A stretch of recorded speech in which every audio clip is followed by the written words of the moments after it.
विलम्ब से आने के लिए आप सभी से क्षमा मांगता हूँ। और सब लोग बहुत दूर दूर से आए हुए हैं, आने में थोड़ा विलम्ब हुआ, उसके लिए सभी से हाथ जोड़ के माफ़ी मांगना चाहता हूँ। और यहाँ इस कार्यक्रम को आयोजित करने के लिए मैं सभी जो प्रत्यक्ष अप्रत्यक्ष रूप से जो भी लोग इस कार्यक्रम में सम्मिलित रहे हों, मैं सभी का आभार व्यक्त करता हूँ कि आपके माध्यम से आज आप सभी के नागौद से दूर दूर से सभी पंचायतों से आए हुए सभी ज्येष्ठ श्रेष्ठ और सभी युवा साथी और आप ही के कारण, आप सबके कारण आप सबके आज दर्शन करने का अवसर मिला। आप सभी के स्वागत के लिए जो सम्मान दिया, जो प्यार दिया, उसके लिए आप सब। और आज जो आपसे मिलने का जो अवसर है, मुझे लगता है कि चुनाव की बेला में जो चुनाव की घोषणा होने वाली है, और मैं समझता हूँ कि जब चुनाव आते हैं तो यही सबसे अच्छा अवसर होता है चुनाव का। एक मैं समझता हूँ कि मेरे लिए भी अवसर होता है कि हम चुनाव में नए नए लोगों से हम लोग परिचय करते हैं। नहीं तो ऐसे जब सामाजिक कार्यक्रम होते हैं या फिर कोई जब कहीं से कोई बुलावा आता है या कभी कोई किसी का न्योता होता है, तब हम वहाँ जाते हैं, तब इतने लोगों से मिलना होता है। तो ऐसे कार्यक्रम, मेरा आग्रह है कि ऐसे कार्यक्रम बार बार होते रहें और नियमित अंतराल में होते रहें, ताकि आज आप सभी से परिचय हुआ, बहुत लोगों से इसके पूर्व में भी परिचय था, लेकिन आज बहुत से नए साथियों के साथ परिचय हुआ। तो ये परिचय जीवंत रहे, ये परिचय आत्मीयता का परिचय रहे, और ये परिचय से हम आपकी जो समस्याएं हैं, जो आपके क्षेत्र की समस्याएं हैं, जो आपके पंचायत की समस्याएं हैं, उसको हम समय समय पर हम इसी प्रकार से मिले। और आज जो कार्यक्रम था, ऐसी औपचारिकता भी ना हो। जब मैं समझता हूँ कि पहली बार जब आते हैं तो थोड़ी औपचारिकता होती है, क्योंकि जब हम अगली बार मिलेंगे तो किसी प्रकार की कोई औपचारिकता ना हो। मैं आप सब मेरे से बड़े हैं, मैं आप सबसे बहुत छोटा हूँ, तो आप सब मेरे पिता के समान ही हैं, मेरे बड़े ज्येष्ठ हैं। तो हम जब अगली बार मिले तो हम इस वातावरण में मिले, आराम से कहीं पे कुर्सी लगा के बैठे, आराम से गपशप करें और एक दूसरे के विचार जानें, और हम लोग मिल के समाज को और कैसे बेहतर बनाएं, इस दिशा में हम लोग चिंतन करें। और जहाँ तक कि मेरे बारे में कुछ बातें कही गई कि सामाजिक क्षेत्र में हम लोगों ने कुछ प्रयास किए, तो मैं जहाँ भी जाता हूँ, जब भी मुझे कुछ बोलने का और आप सबके बीच में आने का अवसर मिलता है, तो मैं हमेशा ये चीज़ बोलता हूँ कि चूँकि आप सभी ने मेरे पिताजी को कई वर्षों से आप सबका उनको आशीर्वाद मिला, और कहीं ना कहीं आपके आशीर्वाद के ही कारण मेरी शिक्षा दीक्षा बाहर हो पाई। मैं पहले अपनी पढ़ाई मैंने इंदौर में करी, फिर मैं दिल्ली विश्वविद्यालय में गया, फिर मैंने लॉ की पढ़ाई करी, और जितना भी अपने जीवन में जितना भी अर्जित कर पाया, जितना ज्ञान अर्जित कर पाया, जितना कुछ करने का प्रयास कर पाया, मुझे लगता है उसमें यहाँ जितने लोग भी बैठे हुए हैं, आप सब की भी उसमें हिस्सेदारी है। इसलिए मैं आप सबका उसके लिए अभिवादन करता हूँ, क्योंकि अगर आपका आशीर्वाद अगर सांसद जी को बार बार नहीं मिलता, तो मुझे लगता है कि जितना हम लोग कुछ प्रयास कर पा रहे हैं, वो शायद करने में हम सक्षम नहीं रहते। इसलिए मैं जब भी ऐसे अवसर मिलता है, तो मैं सबसे पहले मैं सतना लोकसभा क्षेत्र की जितने भी लोग हैं, और विशेष रूप से ऐसे विशिष्ट लोग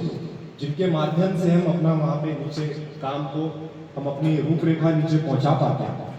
तो मैं सबसे पहले आप सभी का धन्यवाद करना चाहता हूँ। और हम भविष्य में भी नागौद के लिए और आप सबके क्षेत्र के लिए क्या बेहतर काम कर सकते हैं, मैं चाहूँगा कि जब मैं मेरे बोलने के बाद आप भी कुछ ना कुछ सुझाव जरूर दें कि हम लोग मिलके और क्या बेहतर काम कर सकते हैं। मैं आज बहुत भाषण नहीं देना चाहूँगा, क्योंकि भाषण देने के लिए तो कहने को बहुत सारी चीज़ें, और अभी तो चुनाव की घोषणा भी नहीं हुई है, तो इसलिए भाषण चुनाव तक बचा के रखना चाहिए। मैं सिर्फ आपको इतना बोलना चाहता हूँ कि आपने जो विश्वास, जो उम्मीद आपने लगाई है, जो आपने अपेक्षा करी है हम लोगों से, उस पर हम लोग पूरा प्रयास करेंगे। कुछ कमी अगर हम लोगों की तरफ से रह गई होंगी, कुछ कम्युनिकेशन गैप रह गया होगा, या कुछ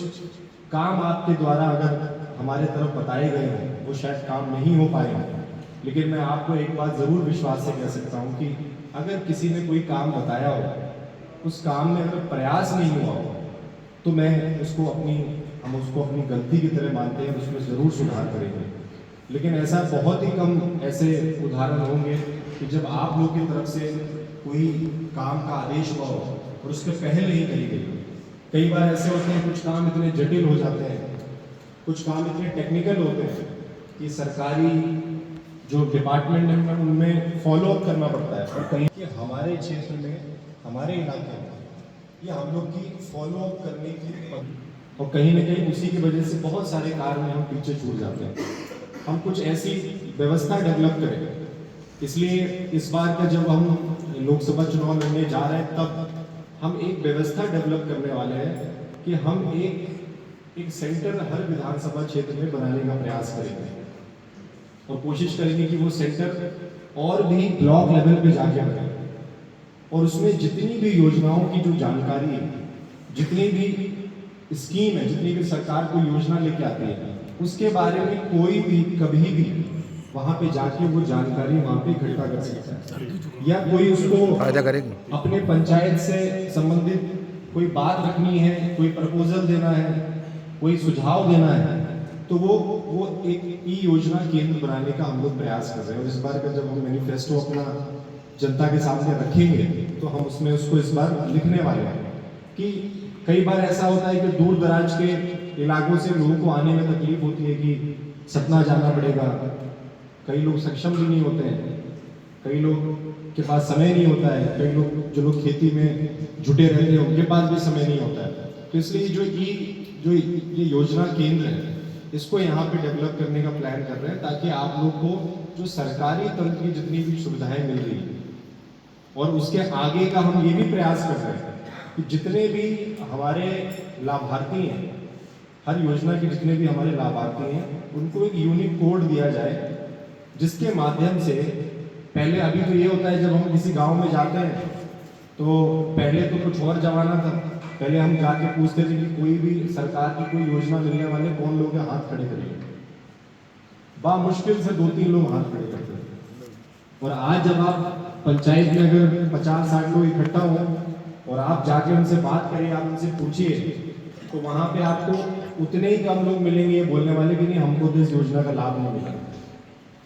तो बहुत बड़ा बदलाव आया है, लेकिन और काम करने की आवश्यकता है। हम लोग मिलकर और अच्छा काम करेंगे, समान मानवीय के जीवन में कैसे बदलाव लेके आए और उसके जीवन स्तर को कैसे बढ़ाएं, इसके लिए हम लोग मिलकर काम करेंगे। सामाजिक रूप से जो भी हम लोग विशेष रूप से इस क्षेत्र के युवा साथियों के लिए जो हम कुछ कर सकते हैं, बीते दिनों में बहुत सारे प्रयास हुए हैं और वो प्रयास सार्थक हुए हैं। उसमें बहुत लोग को रोजगार मिला है, बहुत लोग के व्यक्ति निर्माण में बहुत बड़े फैसले हुए हैं, उससे वो लोग हमारे क्षेत्र के जो हमारे युवा साथी हैं वो बाहर जाके बहुत अच्छा काम कर रहे हैं। अभी मैं यहाँ आने से पहले सतना इंक्यूबेशन सेंटर में था, मुझे जान के वहाँ पे बहुत हैरानी हुई कि हमारे जिले के बच्चे, हमारे जिले की बच्चियाँ वहाँ पे बहुत बड़े बड़े स्टार्टअप, बहुत बड़े बड़े बिजनेस को वहाँ पे बैठ के उसकी प्लानिंग कर रहे हैं। तो ऐसे बहुत सारे प्रयास हो रहे हैं। भविष्य में भी ये प्रयास रहेगा कि हम लोग नागौद को लेकर विशेष रूप से, कि नागौद के लिए और बेहतर क्या कर सकते हैं हम, क्या नागौद के लिए एक डेडिकेटेड रोजगार पर नागौद के लिए किया जाए। नागौद में अभी हम, जैसा कि आपको बताया कि हम कुछ लाइब्रेरियां खोल रहे हैं, तो हम प्रयास कर रहे हैं कि हम हर विधानसभा में एक लाइब्रेरी खोलें। अभी मैं 3-4 दिन में ही 3 और लाइब्रेरी का हम लोग उद्घाटन करने जा रहे हैं। एक कोठी में खोलने जा रहे हैं, एक मझगवा में खोलने जा रहे हैं, और एक आपके ही क्षेत्र में रईकवारा में जो सरकारी स्कूल है, उसमें जो वहाँ के प्राध्यापक हैं उनसे हमारा पत्राचार हो गया है, और हम उसमें जो भी उसमें फॉर्मेलिटीज़ करनी थी वो ऑलरेडी कर चुके हैं। बस कुछ दिनों में उसका इनॉग्रेशन करने जा रहे हैं और रैकवाड़ा में हम एक जिम भी खोलने जा रहे हैं, क्योंकि रैकवाड़ा से बहुत से हमारे युवा साथी पुलिस में आर्मी में जाते हैं। तो जब मैं रैकवाड़ा गया तो वहाँ के युवा साथियों ने आग्रह किया कि हमारे यहाँ पे मैदान तो है, हम लोग कसरत तो करते हैं, लेकिन कुछ जिम करने के लिए कोई भी यहाँ पे कोई व्यवस्था नहीं है। तो एक हमारे युवा साथी उन्होंने बोला कि मैं अपना घर देने को तैयार हूँ। सोचिए, ऐसे लोग भी आजकल बड़े विरले ही मिलते हैं कि जो समाज क्षेत्र में अपना घर देने को तैयार हो गए, और उन्होंने अपना घर दिया। हम उन्हीं के घर में एक वहाँ पे जिम खोलने जा रहे हैं, ताकि जो हमारे रैकवाड़ा और आसपास के जो युवा साथी हैं जो आर्मी में और पुलिस में जिनको जाने की रुचि है, तो वो लोग वहाँ पे आके अपने जो शरीर की चिंता करते हैं, स्वस्थ रहने के लिए जो प्रयास करते हैं, तो उनको हम लोग कुछ बल दे सकें। इसी तरीके से हम नागौर में और भी ऐसे जो गांव हैं, जो कस्बे हैं, वहाँ पे हम, सरकार तो अपना काम कर ही रही है और सरकार ने बहुत काम किया, बहुत काम करना बाकी है, और आप लोग के आशीर्वाद से जो काम रह गए हैं, जो काम बच गए हैं, वो काम आने वाले समय में ज़रूर पूरे होंगे। लेकिन हम लोग, क्योंकि ये हम जब बाल्यकाल में जब हम लोग शाखा में जाते थे, क्योंकि मैं स्वयं सेवक भी हूँ, तो वहाँ पे गीत हुआ करता था। उस गीत में हम लोग गाते थे कि ये देश हमें देता है सब कुछ, हम भी कुछ देना सीखे। तो ये समाज ने इतना कुछ हमको दिया है, हमें नाम दिया है, हमें पहचान दी है, तो हम इस समाज को क्या वापस लौटाएंगे, इसकी चिंता हमें हम सबको करनी चाहिए। और ये मेरा हमेशा मानना है कि जीवन में आप सफल हो सकते हैं, आप अपने प्रयासों से, आप अपने कर्मों से आप जीवन में सफल हो सकते हैं। लेकिन जीवन में सफल होना तो ज़रूरी है, लेकिन जीवन का सार्थक होना उससे कहीं ज़्यादा ज़रूरी है। हमारा जीवन सार्थक कैसे बनेगा? और जीवन सार्थक तभी बनेगा जब हम समाज क्षेत्र में कुछ न कुछ काम करेंगे, हम समान मानवीय के जीवन में कुछ बदलाव लेके आए। जो हमारे समाज में अंतिम छोर में व्यक्ति खड़ा हुआ है, उसके लिए जब हम चिंता करें, हम